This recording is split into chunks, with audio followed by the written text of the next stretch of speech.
Welcome back to a brand new video, guys. This is the last video of 2026, and today is the last day, last video of 2025, sorry about that, last video of 2025, and this is the last day of 2025. It's about to be 2026. This is insane. Like, I cannot believe 2026 is tomorrow. I cannot believe that. I'm super pumped, super nervous. I'm just very psyched and all that, all the emotions basically for 2026. And yeah, just another year gone. This is crazy, it's just flying by, you know? So that's crazy. 2026 tomorrow, I can't believe it. And like I said, last video of 2025, and I'm ranking all 56 movies I saw in the year 2025. That's what I'm gonna be doing here for you guys, is ranking them. But quickly, before I do that, I'm just going to explain the rules and all that of this video, and then we'll actually just dive into the ranking. So yeah, first of all, like I just said, last video of 2025, last day of 2025, it is currently New Year's Eve as I'm filming this. I'm very excited for it tonight. Me and my family, we get together at 7 or 8, and we just start binging through, movies and all that. And, we grab a bunch of candy and all that, and we, stay up past midnight, sometimes, 2 a.m., just watching a handful of movies. It's so much fun. I love New Year's Eve. It's a blast. So yeah, that's what we normally do. So yeah, I'm very pumped for tonight. But instead of just watching just some random movies, I'm gonna be watching the Stranger Things season 5 finale. I'm so pumped. I'm also very nervous. These last few episodes, everyone's hating on them. I personally loved this season. I don't think it's absolutely amazing, and I'll get to that. I'll do my full review and full thoughts on season 5 in the new year, and I'll also be doing a ranking of all 5 seasons, and yeah, so it's gonna be fun stuff. We'll do that in 2026. I just can't believe it's 2026 tomorrow. It's crazy. We're getting a lot of new movies. I think 2026 will be better. But anyway, so 2025 as a whole, this year was decent. It was fun. I honestly think that this might be the weakest year of this decade. I mean, 2020, worst year for movies of all time. Other than 2020, excluding that, I think 2025 is the weakest. I think 2021, 22, 23, 24, they were all better years for movies, personally, in my opinion. We still got some bangers, movies I absolutely love, you know that, but I think most of the movies on my list are, movies that were, awful to, mediocre, so, more bad movies, more mediocre movies than good, which is an issue. But we still got some great ones, but, yeah, there was a lot of bad ones, a lot of mediocre ones this year, which, unfortunately isn't great. Now, before I get to the ranking, there's a couple movies I missed out, and I'm just going to list them off. I missed out on Ballerina, unfortunately. I don't know why I never watched it. But yeah, I'm a huge fan of the John Wick franchise. I've seen all 4 films. I love some of them. I actually own them on Blu-ray. So, yeah, I'm actually pretty bummed out I never watched that one. I was really excited to see, its new John Wick spin-off, get Ana de Armas in there. I'm excited. I never saw it.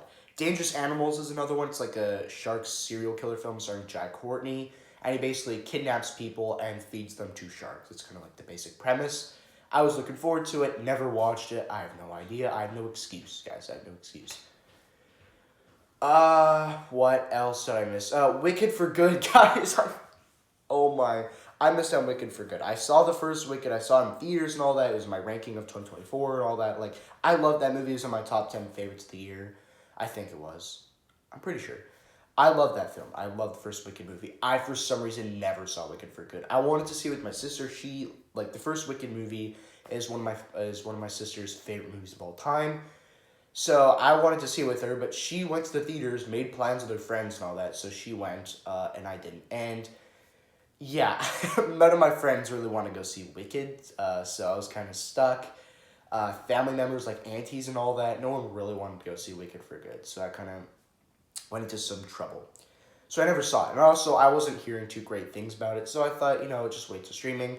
I also didn't see the new Now You See Me movie. I'm a fan of the franchise, I just didn't make it to the third film.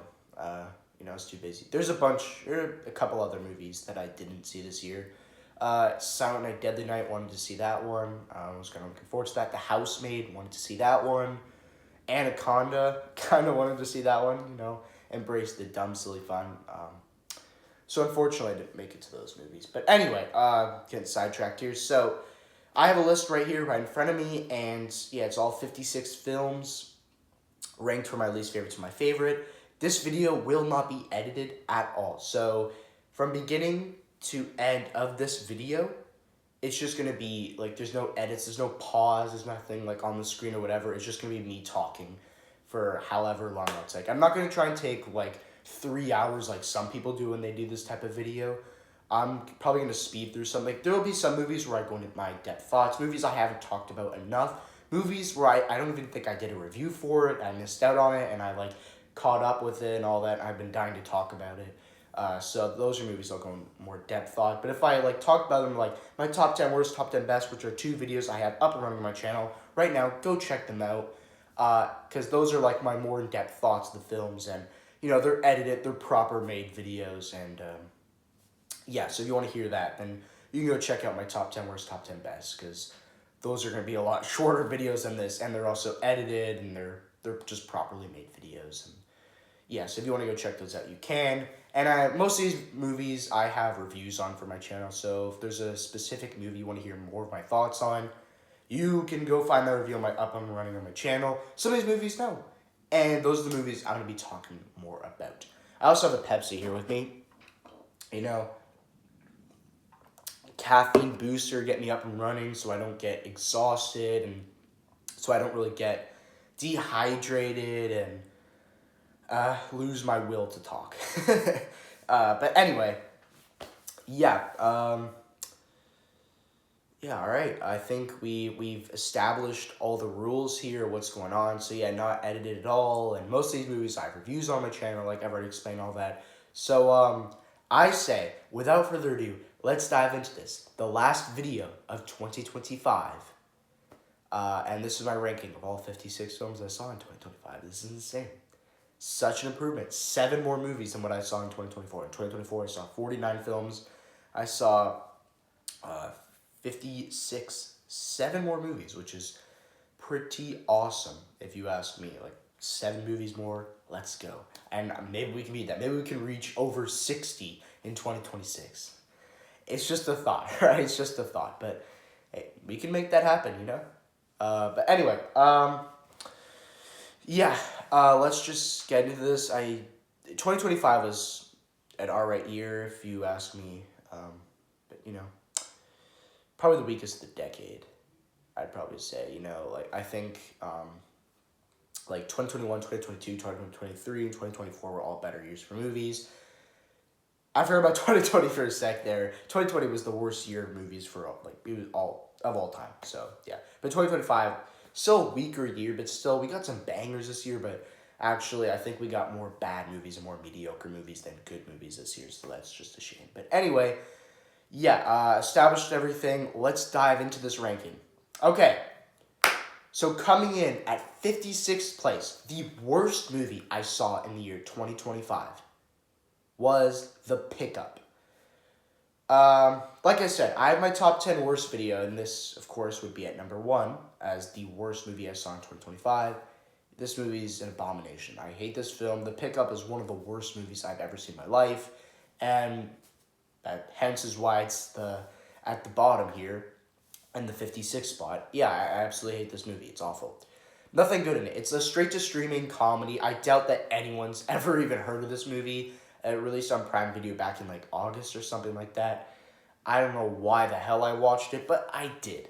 It's really bad. It's like a heist comedy starring Eddie Murphy and Pete Davidson. They're truck drivers, and they're transporting money to a new facility or something, and then they get basically hijacked and taken by these criminals, and they're forced to be accomplices basically and join them on their heist to rob this specific place. I don't know. It's stupid. There's nothing good in that. The action and all the sequences are just really lame. The comedy is absolutely horrible. Eddie Murphy is super, like, he's sleepwalking through this movie. Like, you can tell Eddie Murphy does not want to be in this film, and you can tell that Eddie Murphy knows that this movie is horrible. Why is he in this generic True movie? Like, I don't think Eddie Murphy is, like, out of steam. Like, a lot of people say, like, he's done. He's not funny anymore. Beverly Hills Cop Acts Left, one of my favorite movies of 2024. He was hilarious in that film. So, like, in this movie, I was really excited because I thought, oh, he was great in Beverly Hills Cop Acts Left, so he's going to be great in this. And he's not. He's sleepwalking through the film. At some moments, he will be funny, and not going to lie, there's a couple times I laughed in the film because that was funny, but most of the film, he's just sleepwalking, doesn't care. He's like this old man, lame guy who doesn't care. And then Pete Davidson's trying so hard to be funny to save this movie. I'm sorry, he's not. Pete Davidson can be funny. I think he is a funny dude. In this movie, he's not funny at all. So, and then Keke Palmer, she's in this movie. She plays the most insufferable character I've ever seen. So if you guys just want to hear more of my thoughts, you can check out my review for this movie, and you can also check out the top 10 worst of the year. I'm not going to talk about this movie anymore. So, The Pickup, the worst movie I saw in 2025, and one of the worst movies I've ever seen in my life.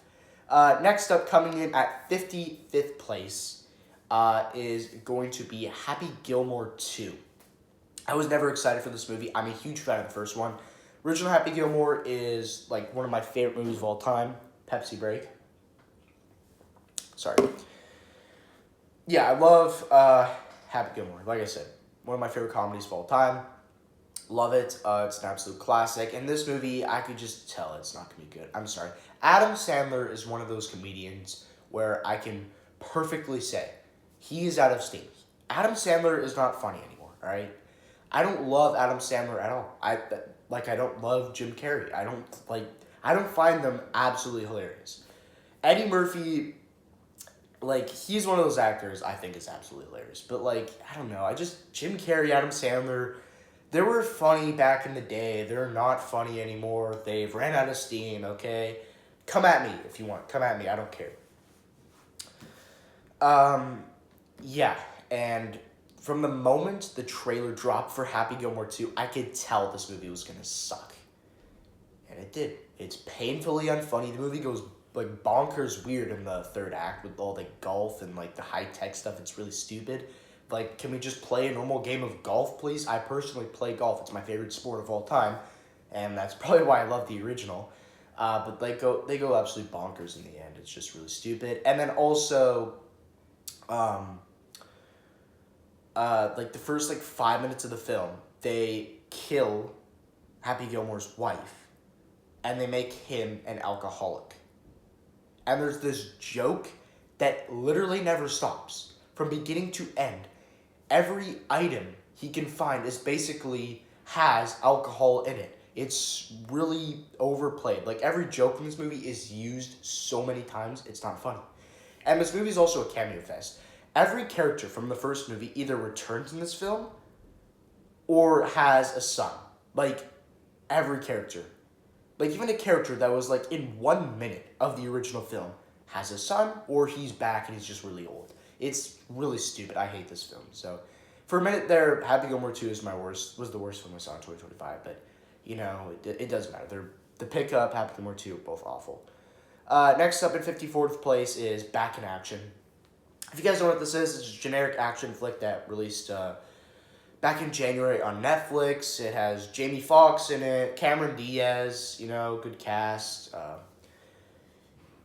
Doesn't work. It doesn't work at all. The comedy is horrible. The dialogue is horrible. The acting is horrible. The green screen, the CGI, all the tech and all that is just trash. Action sequences, they're fine, whatever. But this movie's painfully generic. Like, you have the parents. They were, CIA operatives or whatever. Then they go off the grid when something bad happens, and they go off and start a family. Years later, their past comes back to bite them, and there's bad people coming after them. How many movies have I heard that plot? How many movies have that plot? Tell me right now. Probably 1,000, every movie, I swear, there's gonna be 5 movies every single year that has the same exact plot or something really similar. I'm sick of it, so. Yeah, Back in Action is in 54th. 53rd is The Electric State, another Netflix film released back in March. Basically, This is like a big robot sci-fi flick. It stars like this movie is a very stacked cast. It's also directed by the Russo brothers, who, I mean, we love them. We love the Russo brothers. They're great directors. Anyway, sorry guys, I do have a cold, so you're gonna hear me sniffling a lot. Sorry. Anyway, yeah, the Russo brothers directed this, which we love them. I mean, outside of the MCU, we know they're not that great. I mean, they did a movie called Cherry. Haven't seen it. Heard it's really bad. Then they did The Gray Man, which is a movie I personally really enjoy. I think it's a great film, but yeah, whatever. A lot of people seem to not like it. And then they did this. So, outside of the MCU, they're not very good. They need to stay inside the MCU. But anyway, this movie should have been great. It's not visually, it could have looked better, but it still looks pretty good. The robots look great. The performances, meh. Like, Millie Bobby Brown is trying in this film. I thought she was actually pretty decent in this movie, but everybody else, And also, just the script they were given sucks. The dialogue is horrible. The performances from everyone else, like Chris Pratt, all the voice actors for the robots, like, got Woody Harrelson in there, Anthony Mackie, Ke Huy Quan has a little bit, like 10 minutes of screen time or whatever. So, great cast in here, but I don't know what happened with this movie. It just falls flat for me.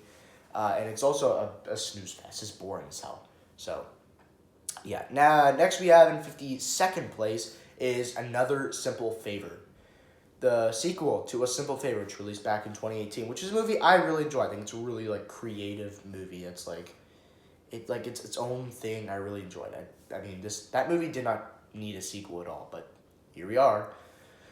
When I first saw it, I initially liked it for some strange reason. I don't know what planet I was on when I was watching this movie, but I was like, yeah, it's good. And if you watch my review for the movie, I said it was good. I gave it a 6 or a 7 out of 10, which is crazy. Now, when I think about it, I haven't rewatched it, and I'm never probably going to. This movie's awful. The performances from Blake Lively, she's really good in this movie, and she's trying to save it, but that's just not enough. Anna Kendrick plays a really annoying character in this movie. I'm sorry.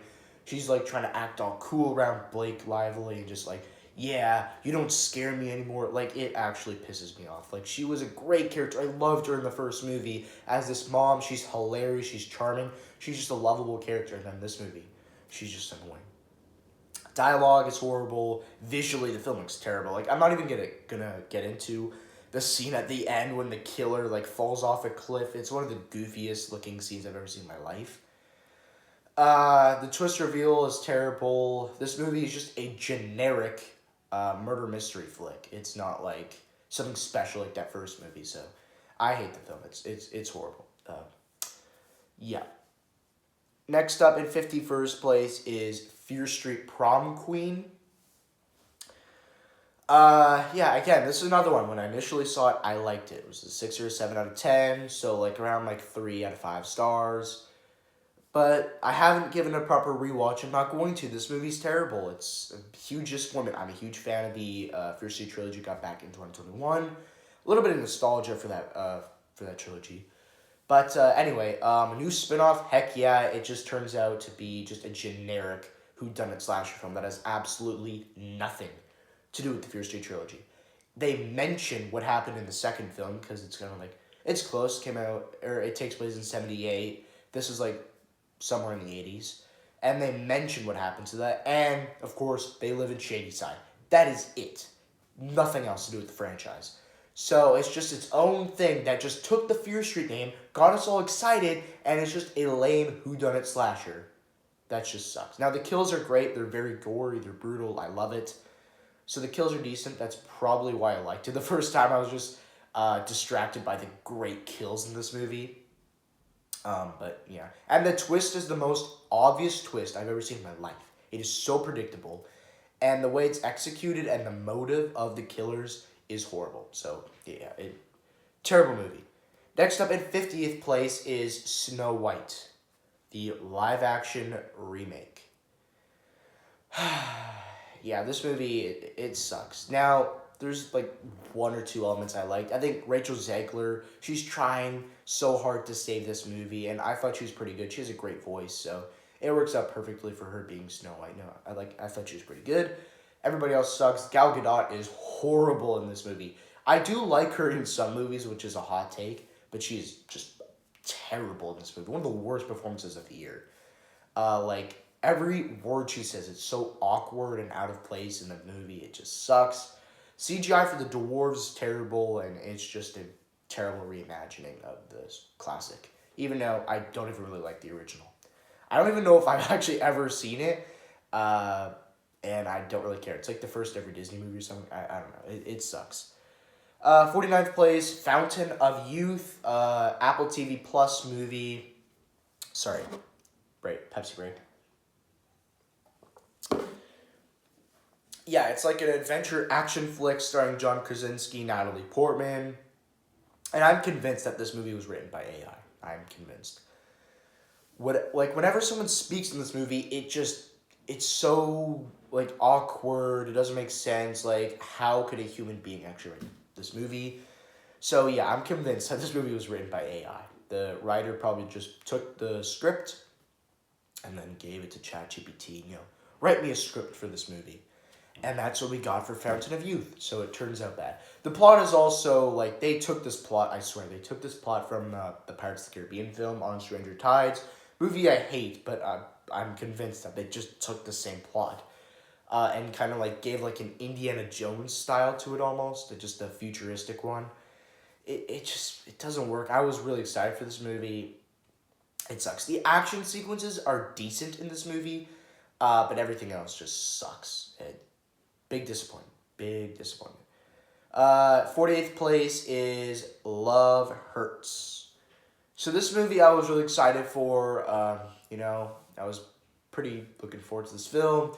And then I was going to see it, but then I went on a trip to Hawaii. And then when I came back, I looked at the reviews for the film, and everyone was saying it's terrible, so I decided not to see it. I forgot the movie even came out and existed. And then one day, probably like back in August or September, I was scrolling through a streaming service, and I saw it was on there, so I was like, what the hell, let's just check this thing out. And we got pretty bad film. It's very generic. It's like basically the same premise as Back in Action. Like I said, it's a very generic and straightforward film. It's like, it just doesn't work. The dialogue is absolutely terrible. The chemistry between Ke Huy Quan and Ariana DeBose is just terrible. Ariana DeBose plays a very annoying character in this, by the way. Ke Huy Quan, like, he's fine in the film. I don't think this is his type of movie. I think he's more of like a comedy kind of guy. Like Zootopia 2, it's kind of more of his kind of film. But this, I don't know. It's just not his type of movie. I think Jason Statham is more of a revenge action kind of guy. Even though this isn't really a revenge movie, but kind of. The kills are good. I like the gore. It's actually pretty decent. It kind of has that John Wick level of gore, but everything else sucks. Don't like it. 47th place is Paddington in Peru. I was like super let down by this movie. It had potential. I'm a fan of the first two Paddington movies. The first one I like, second one I love. But this movie just turned out pretty bad. Big disappointment. They switched the directors for this one, so it has a really different style to it. They switched the actress for the mother of the family, which I thought was really odd. I think she just didn't want to come back for the film because I'm guessing she was just done. Sorry. So yeah, she didn't come back, and it was this other girl, and she was fine and all that, but the other girl is just way better.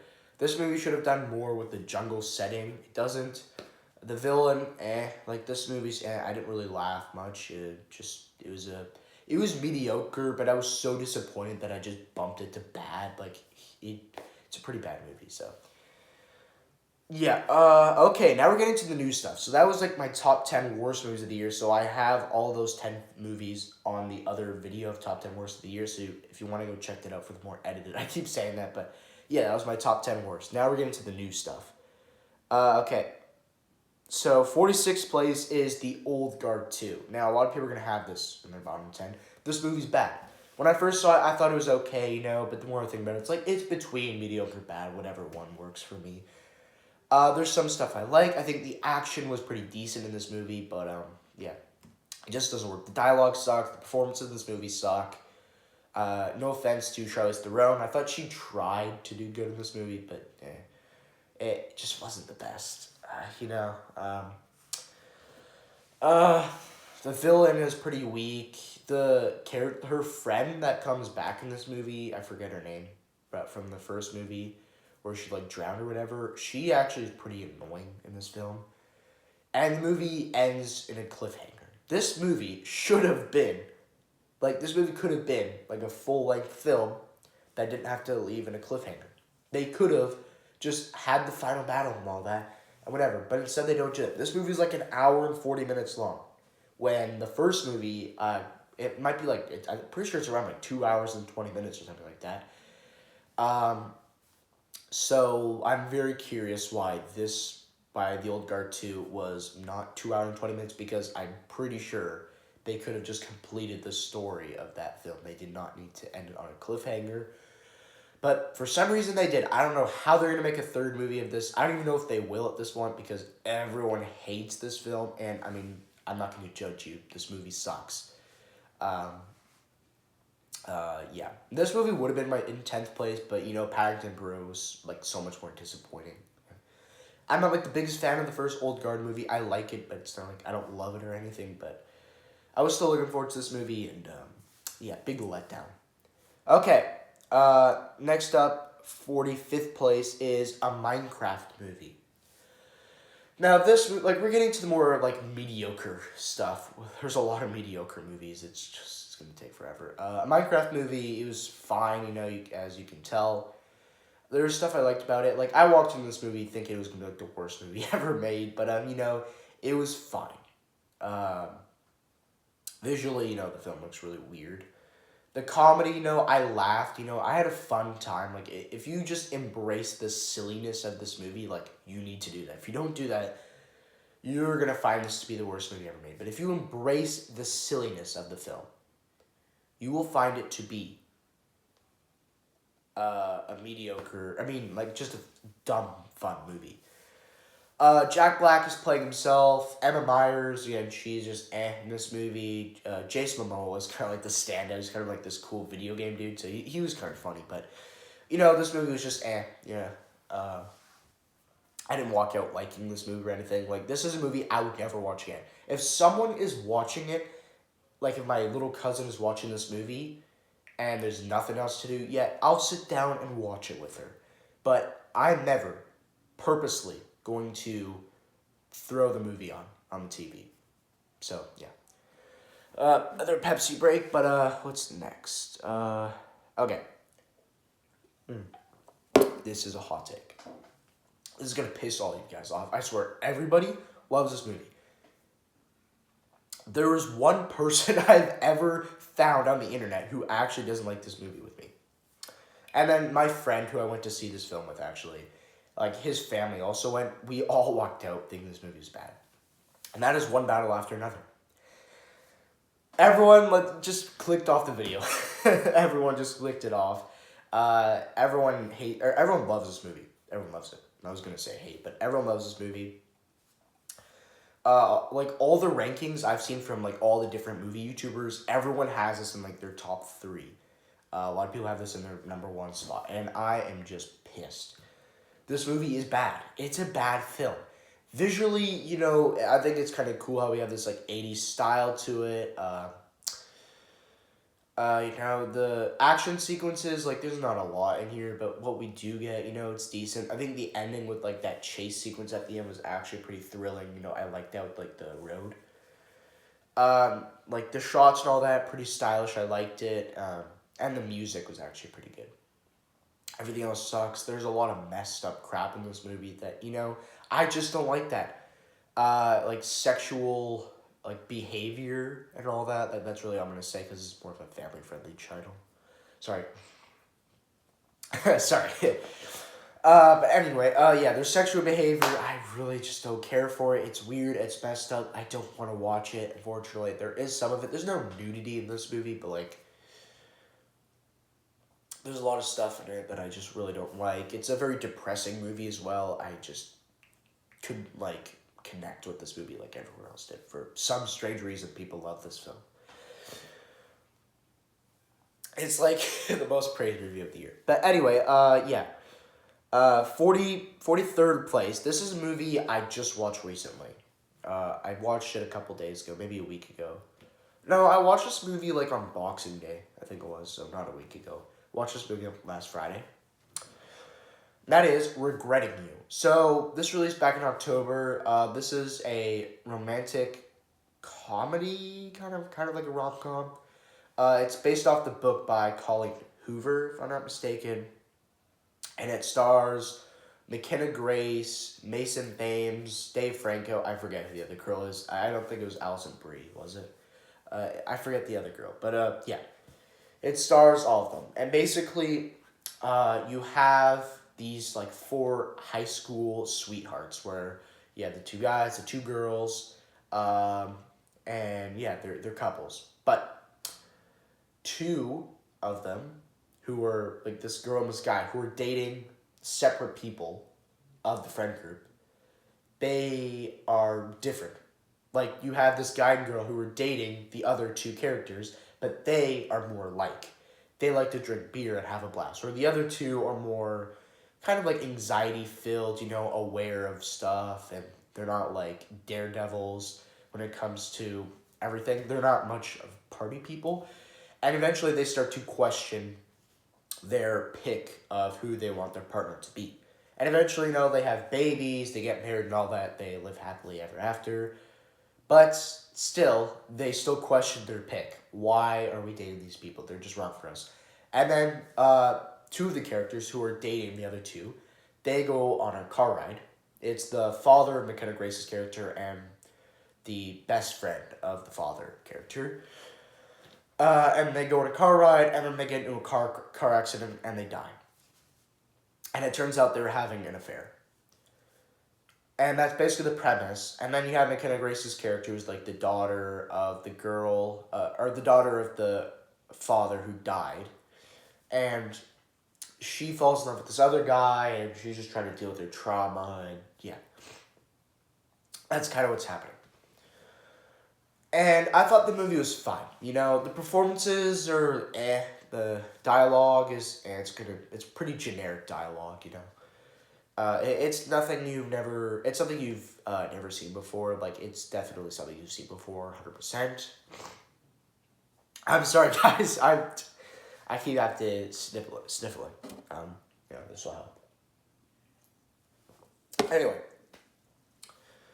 Yeah, it was just a mediocre movie. Like, if someone else is watching it, like, this might be something that my sister would watch. I'll sit down and watch it with her, but it's like, it's fine, I was expecting more from it, like maybe a really emotional movie. No, I didn't cry at all. That's saying a lot because I cry. No, I don't. But this movie I just walked out, it was fine. And everyone's hating on this movie. They're saying it's awful. I don't think it's terrible, but it's definitely not a good movie. Okay, 42nd place, The Woman in Cabin 10. This is based off a book starring Keira Knightley. And basically, you have this girl who goes on a boat trip with her like work partners or whatever. And then she sees a dead body one day on the balcony of her cabinet, whatever. And she sees a dead body just floating in the water. And she's like trying to figure out who that is. But everyone is accounted for there. So she's just trying to figure out what's really going on and all that. And what they should have done and just made it a generic murder mystery movie. I would have liked it better. Just like, there's a killer running around killing a bunch of people. Instead, they flip it over and it's just like her trying to figure out which one of them killed that person. Who died. And the twist is fine. Like, it's not incredible or anything. I enjoyed the third act. The third act is decent. I liked it when the reveals start to happen. There's some, like, intensity a little bit there. Everything else, though, sucks. There's a couple intense sequences here and there. Like, there's a pool scene where she almost drowns. But then it just cuts away from that. Right where it's starting to get intense, it cuts away. And she's saved. So, why? I have no idea. And this movie, it's just a snooze fest. It's boring as hell. So, it was fine. It didn't offend me or anything that it exists. But not the best movie.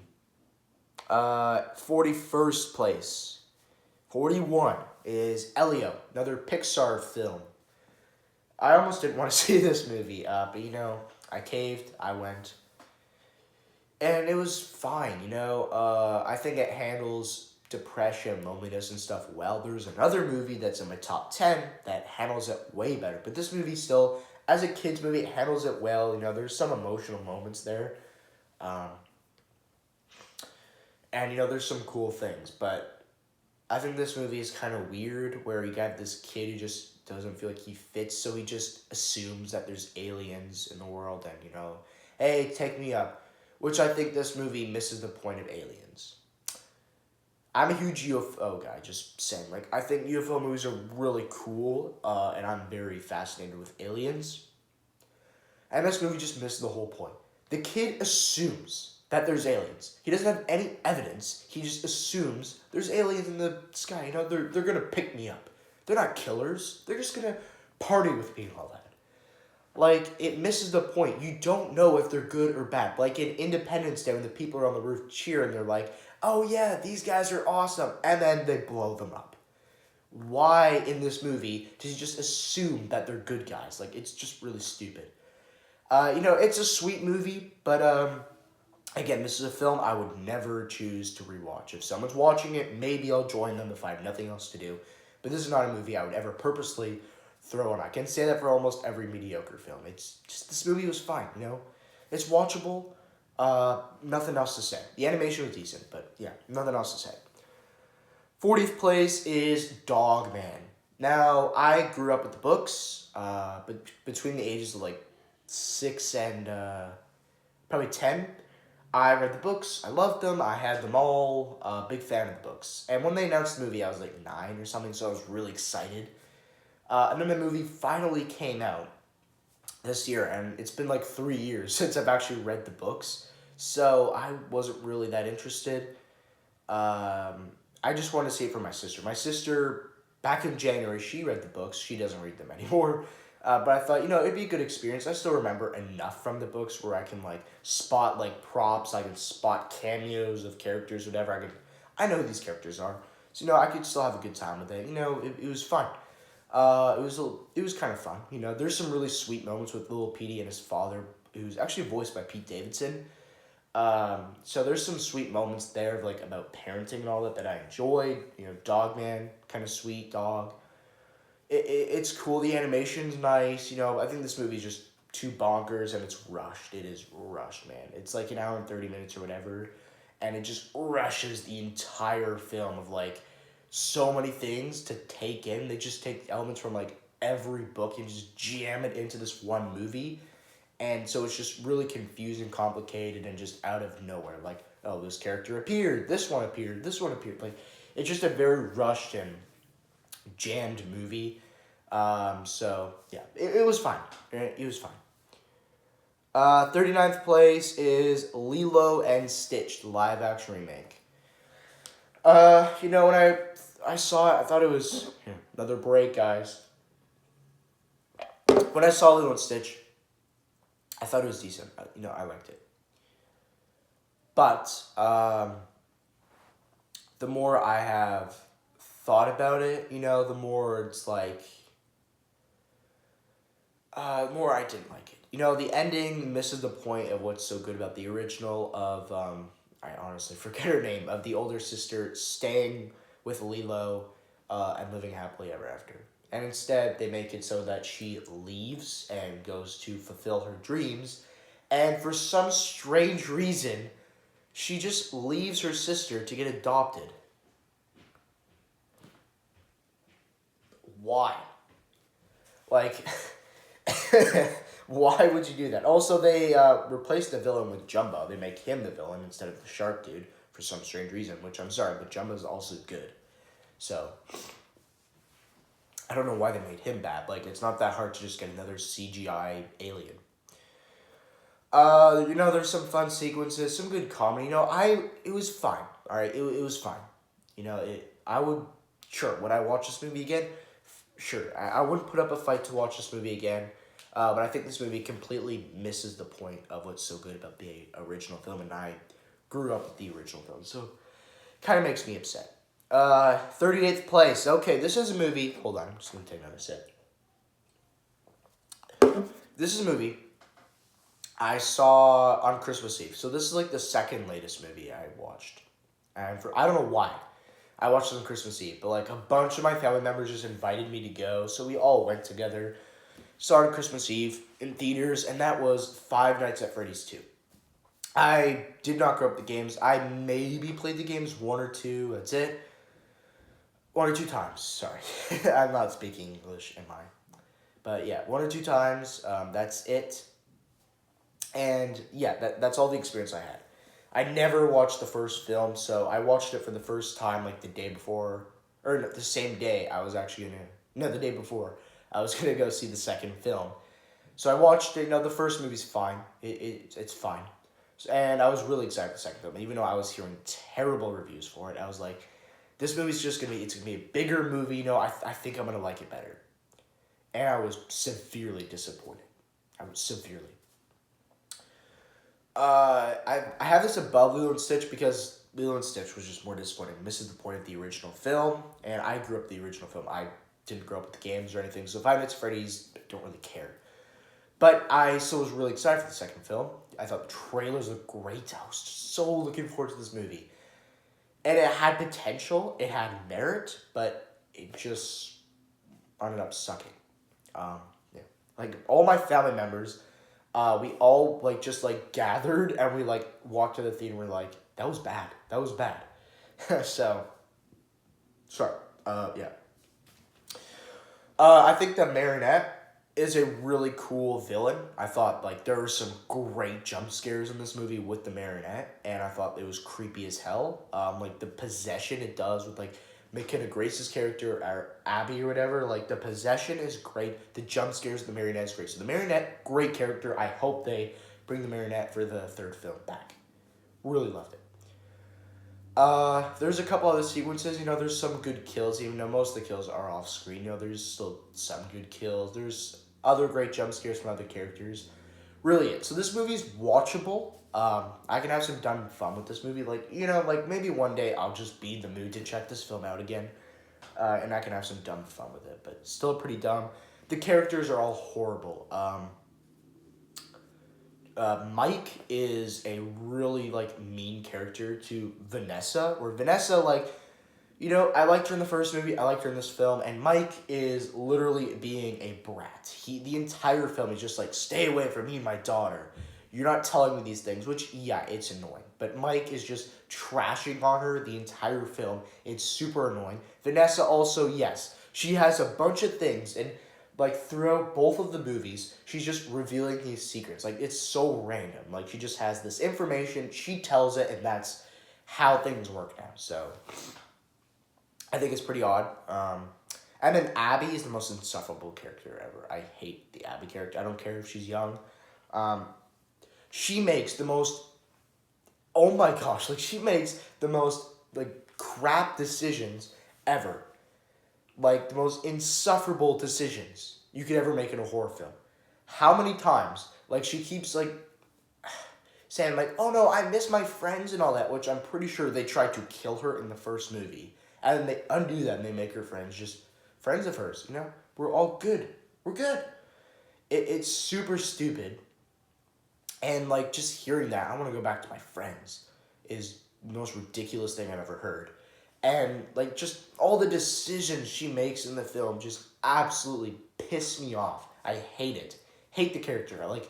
I was honestly wanting her to die in the second film. Just the Marionette, you can go kill Abby, Wouldn't mind. Not a bad idea. The first movie, she's even more annoying. But, in this film, she pissed me off. She, made this film, a whole other thing. I would have walked out thinking this movie's mediocre, and then she came along and made the film bad for me. So, yeah, what else? They perfectly waste Matthew Lillard and Skeet Ulrich. They're, setting up that they're going to, reunite, and they don't do that. It's cool seeing Newman in this film and his death and all that. It's kind of fun. But also, what they do with the animatronics is really stupid because they completely miss the point. The animatronics are bad. They're not good. They're not possessed by these kids. They're bad. They're trying to kill people. And what the movie does is that they're actually good. And there's this Avengers Endgame type thing at the end where like there's the bad robots and the marionette and they're trying to kill them, and then they come and they beat everyone, and it's the good animatronics. It's super stupid. I hate it. Hate it. Really bad movie. So that's why it's there. Next up, 37th place, Nobody 2. I actually haven't seen the first Nobody. I'm just gonna admit it. I haven't seen the first one. And after seeing this, I don't think I ever will. Like, this movie wasn't bad or anything. It was fine. It's a very generic and straightforward action flick. You got Bob Odenkirk, and he's, playing this guy. He goes on a trip with his family, and there's bad people. Gets involved with it. Like the drug people or whatever. Kind of like a version of the cartels or something like that. And then they are trying to kill him. And it's just, yeah, like the action sequence is fine. The ending with the whole theme park thing was fun. It was a fun movie, I enjoyed the action. But still, it was generic. It's nothing I've never seen before. It's the same thing as always. And I've already explained to this what my problem is with action movies these days is to take the exact same premise. And this movie is no different from the others, so it was fun. 36th place is The Monkey. I watched this film probably like a month or two ago. I was definitely late to it. And I was kind of looking forward to this. I mean, you got a great premise. It's based off the short story by Stephen King. You got this monkey, and every time you wind it up, these kids find it, and every time you wind it up, it plays its drums, and then its last hit kills somebody, and someone dies in a horrific death. It's like Final Destination. Really cool premise. And it's kind of like I'm split up into thoughts with the two halves of the film. The first half with them being kids, I loved it. The kids just dealing with this trauma with their mom dying, their babysitter, whatever, their uncle, the kids dealing with the trauma of the monkey killing all their family members and all that is fun. We get some great kills then, and it's a blast. Then you have the second half when they're adults. Hal and Bill, I think their names were. And that, I just lost interest. So the first film, there's not heart to it or anything, but the kids are hilarious. I loved it. And then you get to this, and the adults are just fine.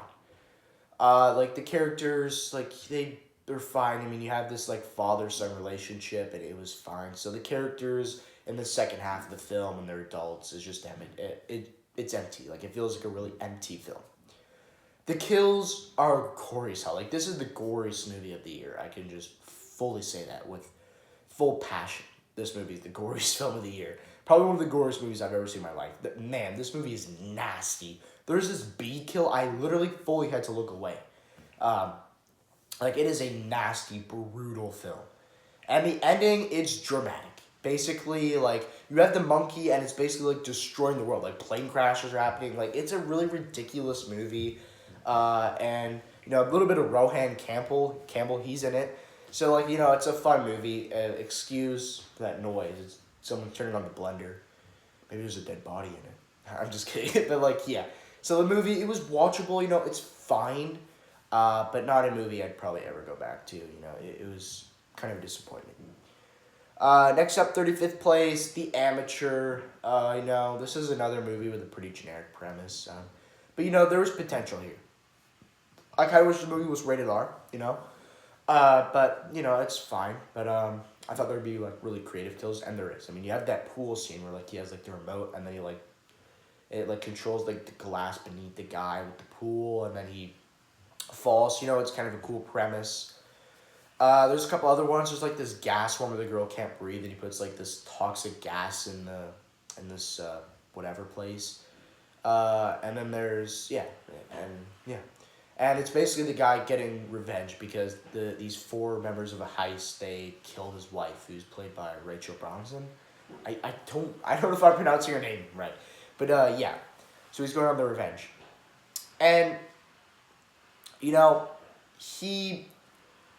Rami Malek, I think that's his name, he was decent in this movie. I think he delivered a good performance. You have Lawrence Fishburne in here. So, you got a good cast, but the ending is just bad. And this movie also drags a lot. This movie's actually pretty boring. It's kind of a snooze fest. And the ending is just, no, it sucks. He goes to the final guy. This is the guy that actually killed his wife. The guy he's been targeting since the beginning. And then after he decides not to kill him and just to go back to his normal life. Which is waste the potential of the film. The movie is centered around him finding the specific guy, the heist group, the specific guy who actually pulled the trigger on his wife. And he decides not to kill him at the end when he just killed 3 other basically random people. I mean, they were on the heist too, but they didn't kill the wife. So, like, it's really stupid. I hate the ending.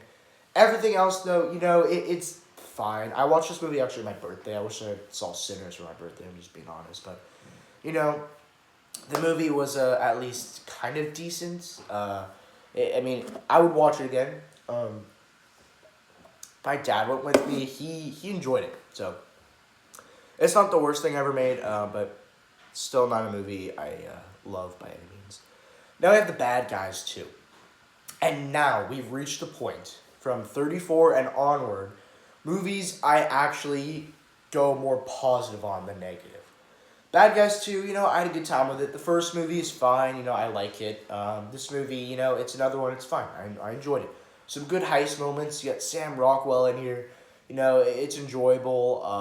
I like the characters. There's some funny moments, some good action sequences. It was fun. I liked it. I had a good time with it. So, yeah, I think the ending goes, like, really ridiculous. But, it's a fun movie. I liked it. 33rd place is Karate Kid Legends. A lot of people don't like this movie, and it's because they're Karate Kid fans, I was not really looking forward to the film, but, yeah, a lot of people, hate this movie, and, I was not really excited for it, but, I decided to go with my friends, we had a good time, but it was fine enough. Like, the action sequences are decent. You have this, bully scene where, he goes up on the ladder and kicks him or whatever. And a couple other stuff. I don't know why I just pulled that scene out and mentioned it, but anyway, it was, you get a couple good action sequences. The final battle is kind of like a boss fight, like in a video game. Kind of odd. Some of the visual stuff that they do in this movie is kind of odd. But the action sequences, again, fine. The little romance they add in it, it's fine. Some of the comedy's good. It was an enjoyable watch. I liked it. I haven't seen any of the Karate Kid movies other than the 2010 remake with Jackie Chan. So it was a good enough movie. I would watch it again. I would watch it again. It wasn't the worst thing ever.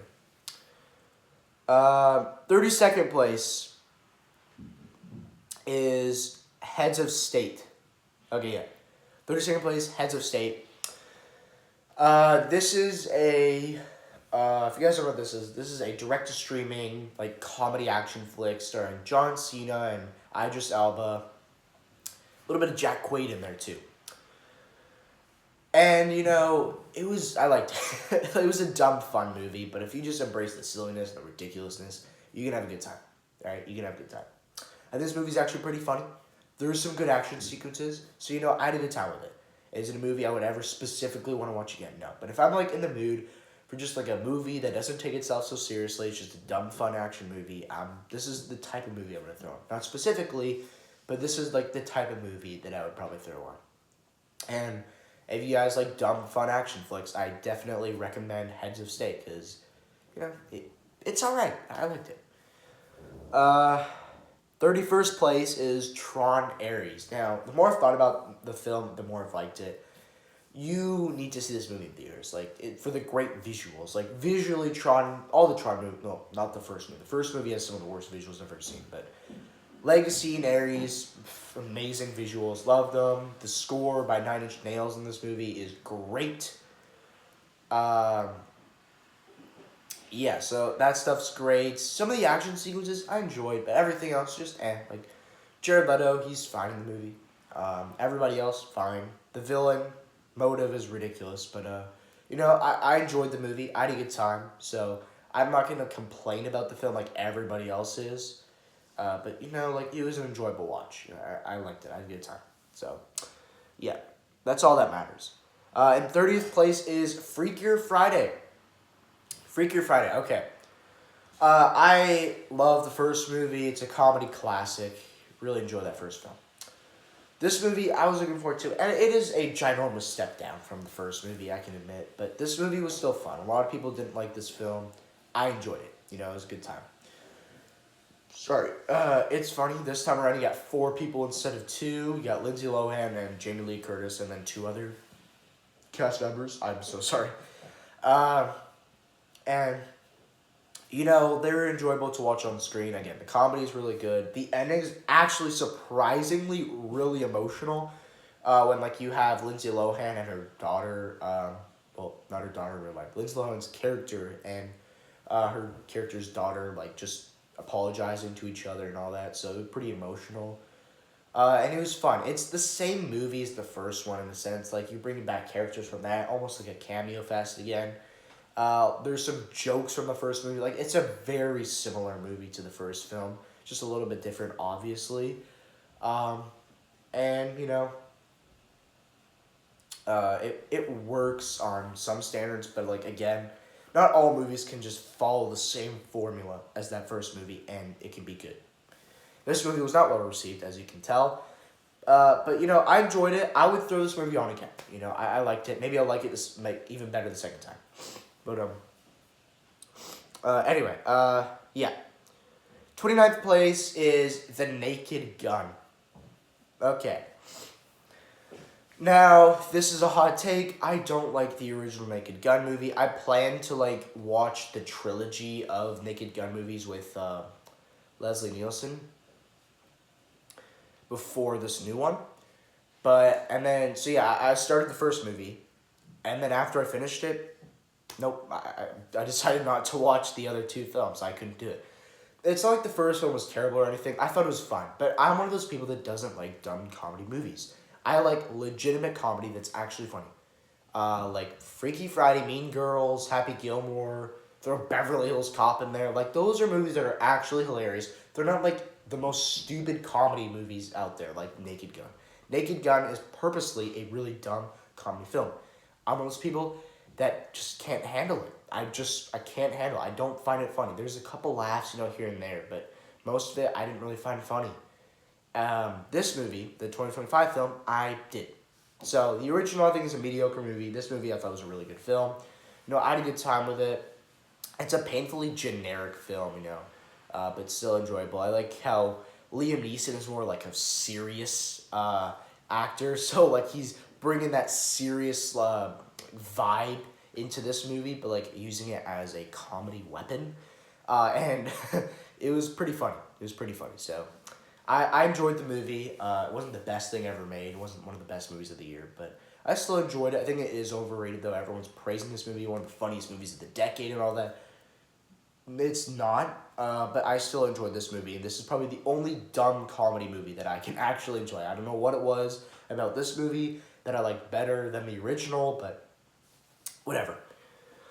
28 is Den of Thieves 2 Pantera. This was actually the first movie I saw in 2025, so a little bit of nostalgia there. No, not at all. But anyway, yeah, I wasn't like really excited for this movie. You know, I like the first movie. I don't think it's great or anything, but I liked it. So I was kind of looking forward to this. You know, I enjoyed it, all right? It's not as good as the original, or I mean, I wouldn't say original, but as the first movie, it's still up there, but not as good. And that is mainly because this movie takes so long to get going. Where the first movie, you have like heist sequences throughout the film, left and right, and then this movie is basically a setup. Like, you have the little heist sequence in the beginning, and then the rest of the movie is just a setup for this one big heist at the end of the movie. It lasts like 30 minutes. And this movie is like a 2 hour and 20-minute movie, so it's long. And it doesn't work. It doesn't work. I don't know why that is. Like, why can't you just have more heist sequences throughout the film? Why do you need to just have this big setup? So that kind of pulls you out of the film. It kind of drags a lot because it's just setting up. I do like the bromance we get from O'Shea Jackson Jr. and Gerard Butler's characters. You know, that was kind of fun. Seeing them, like, you know, just hang out and stuff, since they were kind of arch enemies in that first film. And the last 30 minutes are awesome. Like when they do the heist, there's like a chase sequence. There's like almost like not really a huge twist that Gerard Butler's character was actually never working with them, and he was actually just working with the cops, and everyone gets arrested. Like, you know, it wasn't really a huge twist. It wasn't shocking. But you know, still kind of cool. And then basically, O'Shea Jackson Jr.'s character gets like as they're transporting him to like a different facility or something, like a bunch of guys who work for this one dude kill all the police officers and take him to the guy, and then he's like, all right, you're gonna do another heist for me, and he's like, I'm in. And so it's setting up Den of Thieves 3. Den of Thieves 3 was confirmed. It's happening. But yeah, I enjoyed Den of Thieves 2 Pantera. Again, it drags a lot. It's wasting its time setting up for this big moment. But you know, I still enjoyed the film. Now we have in 27th place is Havoc.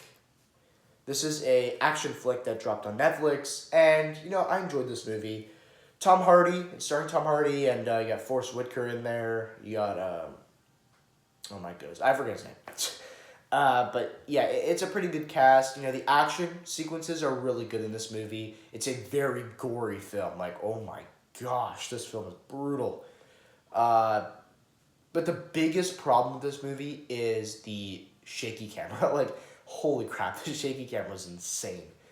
And this movie is just like, there's so many things happening. So basically, you get the shaky camera because you have like this, but there's another action sequence there, so you have to go right, slide there, slide there. It's like going all over the place. And I'm sorry, but that just doesn't really work, and that's not really what I want to see. So it kind of, let's just go back here. It kind of like pulled me out of the film, but the action sequence is still enjoyable. We still get some like brutal kills in the film. It takes place on Christmas. I wish they expanded on that Christmas theme, that it could have been like a Christmas action flick, like Die Hard or Carry On or something like that. But anyway, I still enjoyed the movie. It was fun. Movie I would consider watching again. It's not great though. It definitely has issues. Next up in 26th place is Drop. So if you guys don't know what this is, which I'm sure you do, it got put out back in April by Blumhouse.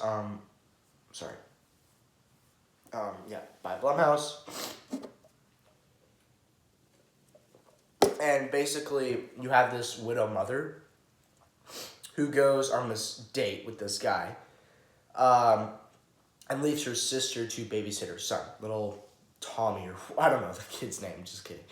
And basically at the restaurant, she gets these drops on her phone by this mysterious person who's actually in, and then it shows a picture of the guy inside the house who's threatening to kill her sister and her son. And I thought this movie was actually pretty good. It is a ridiculous movie, you know. I still enjoyed it. I think the performances are pretty good. The mystery is really good. Like, one of these people on their phone has to be the killer, and the twist was actually pretty shocking. I didn't expect it. Yeah, it was a pretty enjoyable movie. I liked it.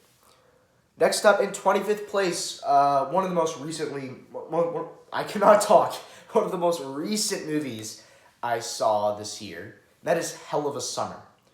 If you guys don't know what this is, like, I'm sure a lot of you don't. This is a very, like, this was a small release. This is directed and written by Finn Wolfhard and Billy Brick. Pretty sure it's actually also produced by them. And they also star in the movie as well. And yeah, it actually, like, had a premiere. Its premiere in 2023, I'm pretty sure, but it wasn't actually widely released until this year.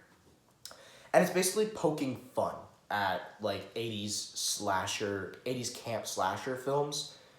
But it's going to be up to date. So it has all the comedies of, like, the 20-year-old era of people, kids. But anyway, it's a very generic movie. I mean, you have a bunch of camp counselors who come, like, a weekend before camp actually starts, you know, to have a good time, you know, have a blast, get ready for camp. And then there's a killer in a devil mask, get it? Hell of a Summer, who's going around killing people. I thought the twist was Like, I feel like they took notes from Scream 4, because it really feels similar, in my opinion, of what their goal or what their motive is. It really felt similar to Jill's motive in Scream 4. It's fine though. I think this movie's absolutely hilarious. Like, hot take, I laughed more times Hell of a Summer than Naked Gun. I thought this movie was way more funny.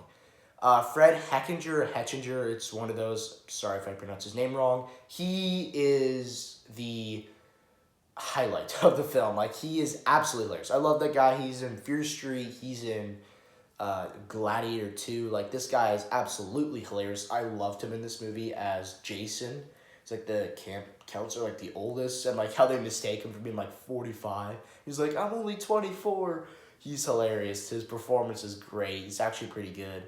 Um, Loved him in this movie. And everyone else, Film Wolfhard is decent. You got Billy Brick, who I don't even know who it is. I'm pretty sure he had a small role in Ghostbusters Afterlife. But anyway, he was kind of like playing this guy who's like whining, he wants to date the hot chicks in Hell of a Summer, because, I mean, of course, you have to have hot chicks in a slasher film. And, yeah, so, like, you have these characters, you're kind of playing, like, older roles from, like, slasher movies. Like, you have, like, the hot chick, you have the jock, the cool guy, if you will. And then you have, like, the nerd, you have, like, there's a bunch of different characters and, like, what they do. But then you also bring in, like, this comedy from them, or, like, because it's up to date, you know, it's not the 80s, it's here, so it's, like, comedy from their era. So, anyway, it's a blast. There's some great kills. It's hilarious. It's an absolute blast. Movie I'll probably watch every summer. Like, this is such a rewatchable movie. It's like an hour and 20 minutes. If you're just looking for a strictly fun movie, I would 100% recommend Hell of a Summer. Okay. 24th place, Novocaine. If you guys don't know what this is a action flick starring Jack Quaid, and basically he has this condition where he can't feel pain. And then he meets this girl, they fall in love, and they work at the bank, and then one day there's a heist, and his girlfriend is taken and kidnapped by the heist members. So then he has to use his powers to the test, or use his condition, if you will, and use them as powers to get her back. And it was enjoyable. The action sequences are pretty good. It's a low budget movie, but like, you know, it was fun. There's some pretty gory kills and moments in this movie that were pretty good. And basically, there's a lot of people who wish they had that condition where they can't feel pain, but this movie really showcases that not feeling pain is a really scary condition, and I really like that, because, I mean, some days I'm like, oh, I wish I didn't feel pain when I was a lot younger, and then after watching this movie, it'll scare you and be like, oh, I take back that wish. I don't want that at all. So, I thought that was really cool. The performances from, like, Amber Midthunder, I'm pretty sure that's her name, she was really good. Jacob Batalon from Spider-Man, you know, he's in this a little bit. He's pretty good. So, you know, I enjoyed this movie. 23rd, Mickey 17. I was disappointed by this movie. I was really looking forward to it. And I was a little disappointed. I still ended up enjoying it, though. Like, Robert Pattinson, he was great. He was playing basically twins, almost. Everyone else is great. Mark Ruffalo kind of plays like a Donald Trump kind of character. There's some good characters. Good kills. And good characters that work. But I kind of wish it expanded more on the kills of, like, each Mickey dying in, like, a horrific way. That could have been, like, would have been a cool premise, but instead they kind of, like, rushed through that, and they had their own thing. I still enjoy it. Third act is a lot of fun. But I was a bit let down from this movie. 22nd. I would have never expected to put this movie this high. But that's K-pop Demon Hunters. I can't believe I actually ended up really enjoying this movie. So, like everyone, when the movie came out, I didn't watch it. I looked at the poster. I thought it looked really stupid. I was hearing the reviews and kind of surprised that, like, people were like, actually, it's pretty good. And this movie is, like, one of the most popular movies. Like, everyone was talking about it. Even, like all the parents, that'd be, like, a topic of conversation. Have you seen K-pop Demon Hunters? My daughter loves it. Apparently, it's, like, an awesome movie and all that. I'm just like, are you serious right now? Like, have you seen Sinners, F1? Those movies are amazing. Why are we discussing K-pop Demon Hunters? And then I watched it. My cousin and sister, they've seen it, and then they forced me to watch it physically. No, I'm just kidding. But they forced me to watch it. They throwed it on. And I liked, you know, it was like a 3 out of 5 stars, and then it's probably like a 3.5 now, because I did decide to show it to my friends after. Watched it, and I liked it even better. I've seen it twice, maybe 3 times if I'm counting wrong. And yeah, it's really good. The animation is absolutely gorgeous. The songs are incredible. I don't have them as soundtrack anymore. I did, but I listened to them so much. My sister and her friends, oh my gosh, they would play the songs on a loop. Every time they would come over, they would just throw on that movie, and it kind of put a bad flavor in my mouth, and I was just like kind of pulled out from the film. But it was a really good movie, and yeah, it's gonna take a while to get the sequel. Apparently, it's like coming in 2027 or something. It's ridiculous. Okay, we have two comic book movies in a row. So in 21st place is Captain America: Brave New World. This is a hot take. A lot of people hate this movie. They really dislike it. I personally really enjoyed it. It's flawed for sure, but there's some great sequences. There's some great action sequences. I mean, you have the aerial sequence in the sky. You have the Hulk fight. It's pretty awesome. I enjoyed it. There's some great like thriller sequences, some mystery that I like. I thought the villain wasn't that terrible. I kind of enjoyed him. The whole music thing is kind of creepy. Liked it. And yeah, so it's a ridiculous movie. It's flawed, but I still ended up enjoying it and kind of give off Winter Soldier vibes in a way.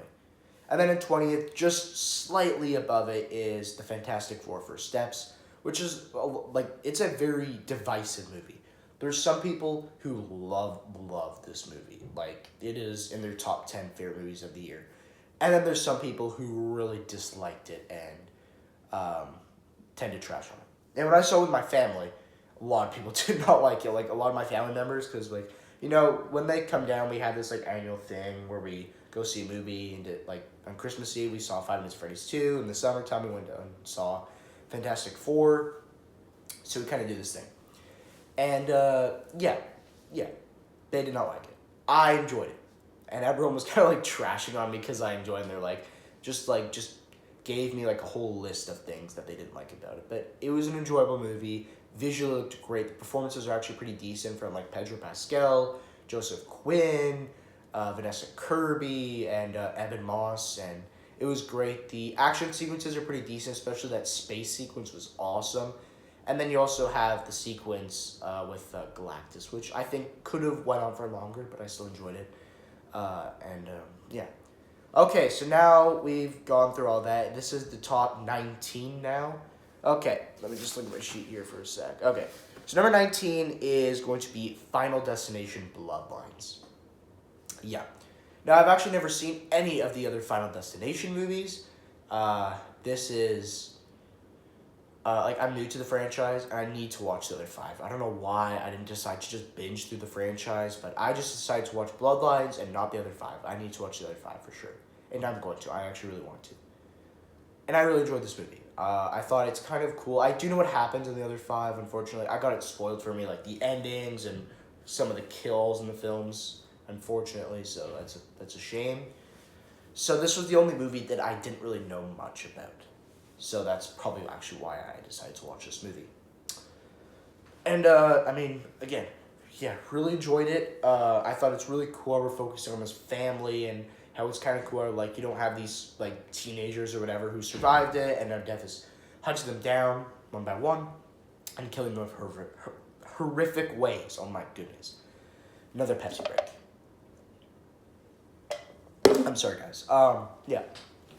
Basically, you have, like, this is, like, it takes place in, like, the 70s, 60s, I don't even know, something like that. And you have this girl goes on the tower with her boyfriend, and then everyone dies, and, like, because of her, she actually saves a decent amount of people. And then death leaves them alone and waits for a long time, and then the new generation of kids, well, now they're, like, teenagers or whatever, and death decides to kill them.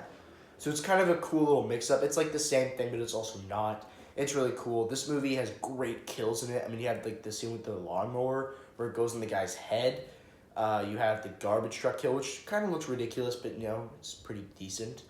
You have the hospital kill, which is one of the most brutal kills I've ever seen in my life. Holy cow, it is just, dang. Like, I could feel that. Like, oh. So, yeah, the kills were great. The ending, I wasn't a fan of. I know all the other Final Destination movies end like this, or, like, maybe one or two don't, but it's the same thing where basically they think it's done, and then death actually comes back, and it leads to another disaster, And then main characters died. I actually like the main character in this one. I forget her name. I think it was like Sophia. It might have been. Um, and yeah, it just decides to kill off those characters. Characters we actually liked, we rooted for, and then they die. So, not a fan of that. I don't like that ending. I'm not a fan of movies where they end with like the main character dying. Don't like that. But you know, I still had a blast with this one. It's a very watchable movie, and again, another movie where like it doesn't take itself so seriously. It's a blast, and I really enjoyed it. A lot of the characters as well. Like you have Eric and Bobby, which are just hilarious brother dynamic. Loved it. Next up in 18th place, this is the most recent movie I watched. Originally, I watched 55 movies this year, but you know, it was a last minute thing. I went to the theaters last night and I saw Zootopia 2. Late to this one, I didn't do a review for it. And I'm a huge fan of the original. I think it's a classic. It's one of my favorite Disney movies. I love it. I just rewatched it yesterday. Absolutely love it. A lot of nostalgia for it. I was really looking forward to this. Well, I don't think it's as good as the original. I love this film as well. I just seeing Judy and Nick back just warms my heart. Love those characters. I think they're really good. It's just so much fun seeing them solve a case. I love how the Zootopia films are more mature compared to the other Disney movies that are just like princess movies. Everyone's living happily ever after. This movie actually has deaths in it. It's really cool. It's a lot more mature, and I love that. This movie made $1 billion. It's the highest grossing film of 2025, other than Ninja 2 or whatever. I haven't seen that. Nothing ever will. It looks really stupid, but whatever. Zootopia 2 technically is the highest grossing movie of the year, and well deserved. Yeah, the twist at the end actually I didn't see coming, so this is the second time where the twist actually works. I didn't see it coming. So it works well. There's some intense sequences. I love it. And there's a potential romance between Judy and Nick as well that they kind of hint at in this movie. But anyway, it was a blast. Really enjoyed it. Next up in 17th place is a movie that a lot of people seem to just not care about, and that is The Lost Bus. This is starring Matthew McConaughey. It's telling the disaster story of what happened in the 2018 California wildfire. And basically, you got Matthew McConaughey, who's a bus driver, and he takes a bunch of kids to rescue them out of the city, and they got to get them far away. But then they get trapped in the fire, and yeah, it's a really intense sequence, movie. Sorry, like this movie is super intense. The performances are great from Matthew McConaughey and the girl who plays the teacher. Really, like there's an emotional conversation from them near the end of the movie. It's amazing. Love it. I mean, the movie's not amazing, but you know, it's a really good movie. It is kind of a hard movie to watch. I do think it drags a little bit, but still a really good film. Okay, next up in 16th place is Hard Eyes. Yeah, I walked out loving this movie. If you guys don't know, I'm a huge whodunit slasher fan. It's like not just whodunit, like just slasher. It's like one of, if not my favorite genre ever. So yeah, I love that. And 2025 was a big year for slashers, I can admit. I don't know if we're going to have the same amount in 2026. We have Scream 7.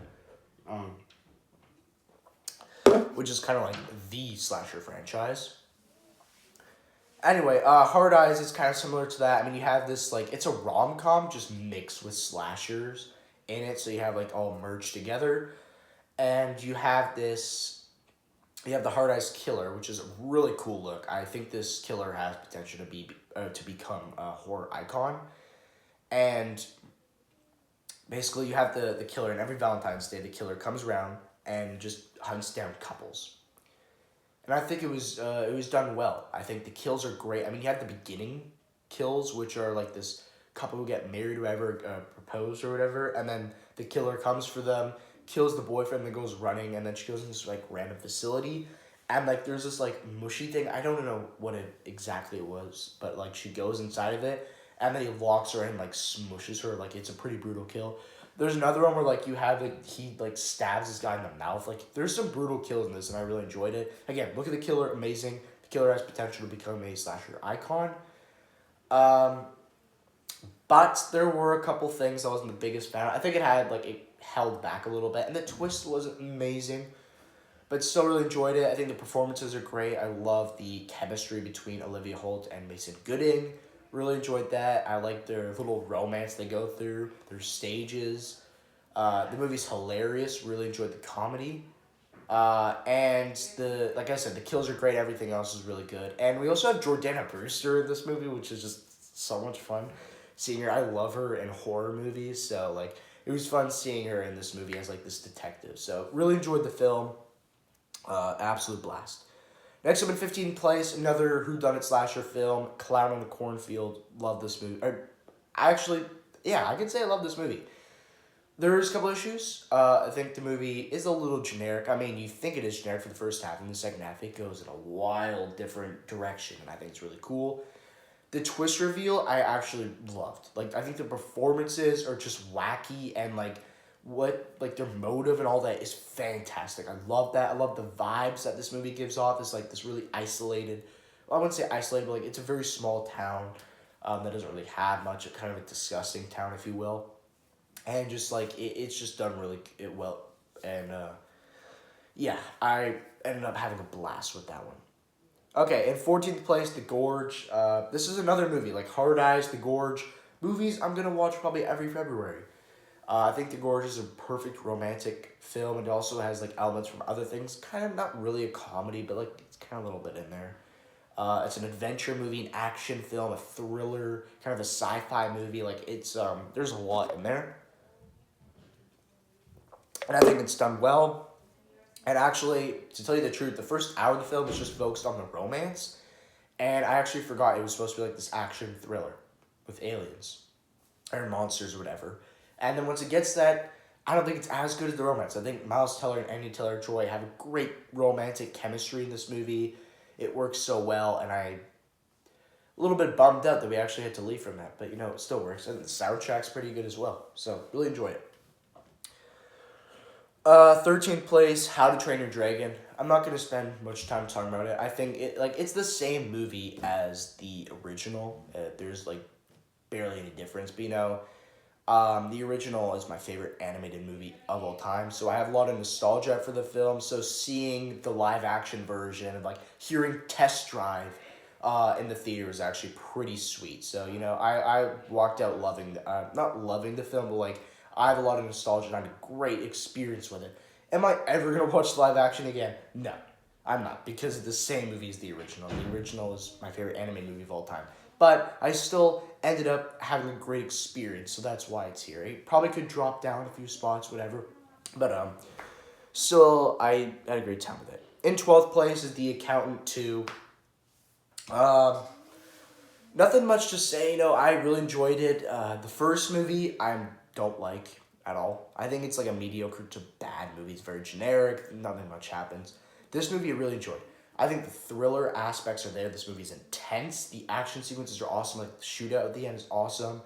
I love the brother dynamic between Ben Affleck's character and John Bernthal's, Christian and Braxton. I think that was their names, right? Yeah. Really enjoyed the brother dynamic. It was a blast. I thought it was a lot of fun.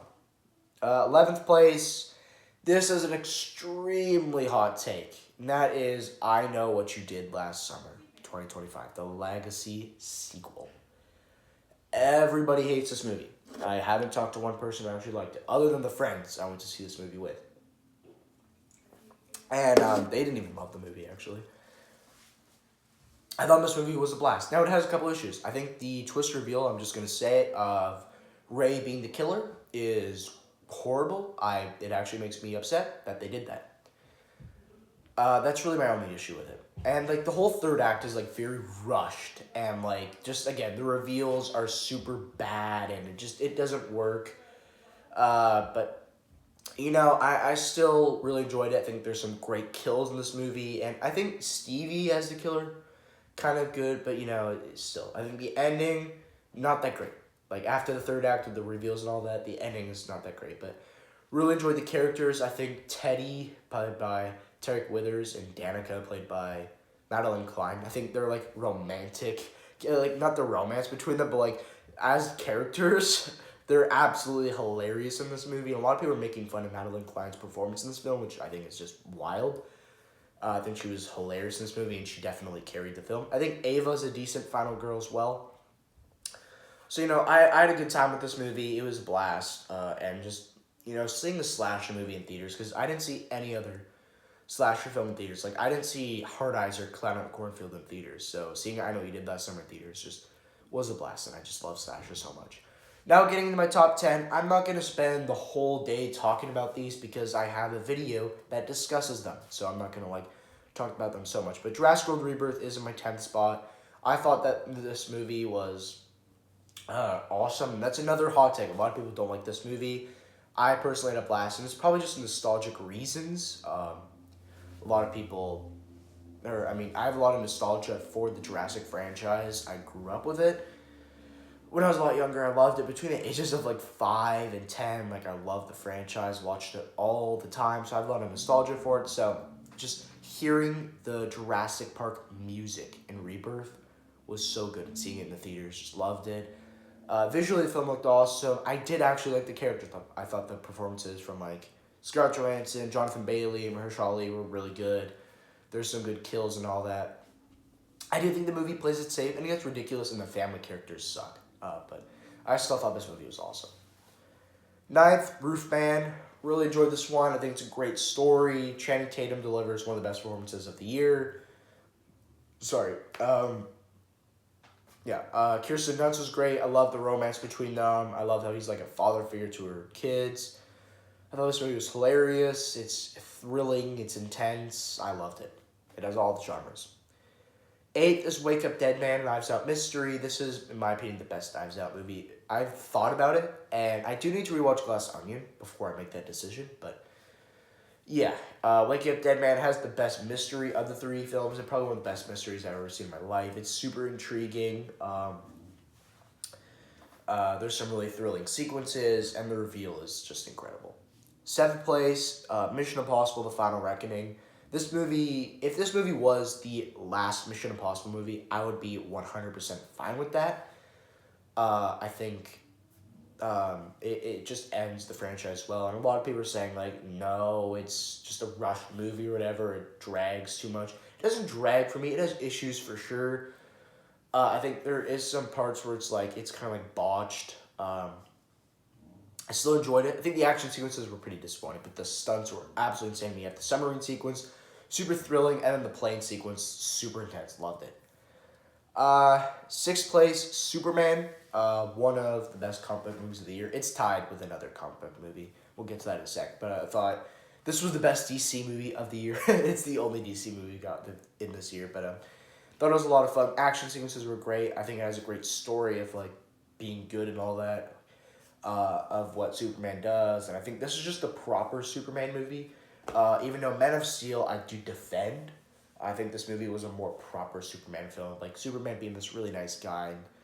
The Superman in the DCEU was not a super nice guy. We can just say that, but yeah, really enjoyed it. Nicholas Holt's performance as Lex Luthor, man, was incredible. So love Superman. Thunderbolts. We have Superman and Thunderbolts back to back. I give the edge to Thunderbolts. I loved the film. I absolutely loved it. Thought the characters are great. The performances, especially from Florence Pugh and Louis Pullman, were great. It has a great it handles depression and loneliness and mental health really well. And Elio, take notes. Thunderbolts does an amazing job at that. I was a little let down with the action, but still. Really ended up enjoying the film. In 4th place, The Running Man. And this is another hot take. A lot of people don't like this movie. I personally really enjoyed it. I thought this movie was amazing. It's a near masterpiece, if you will. I thought this film was it's a wild movie.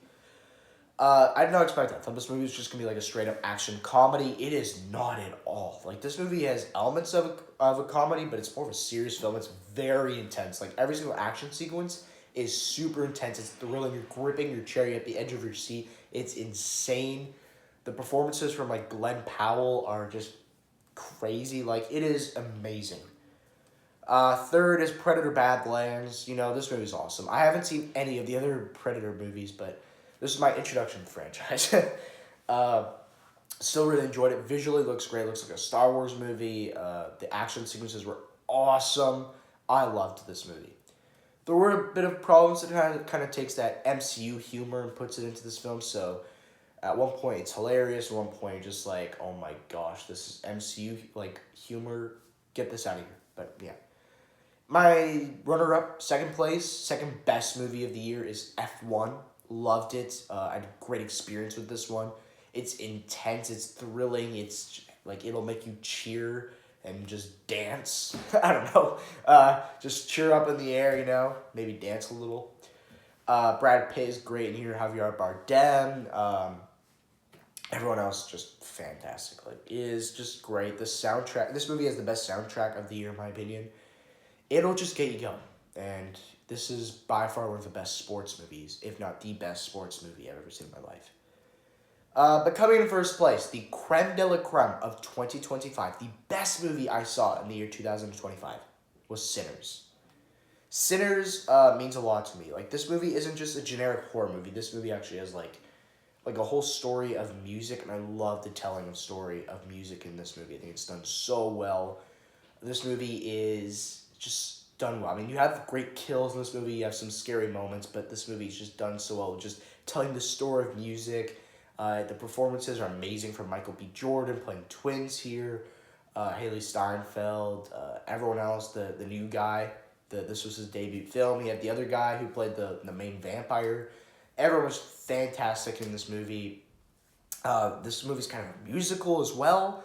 So the soundtrack is a banger, both songs and score. It's just fantastic. I loved it. So Sinners was the only movie I actually rated a 10 out of 10, 5 out of 5 stars this year in 2025. So thank you guys for watching. We did it. Oh my gosh, I'm exhausted. Ranking all 56 movies I saw in 2025. If you guys enjoyed, make sure to like and subscribe, and I'll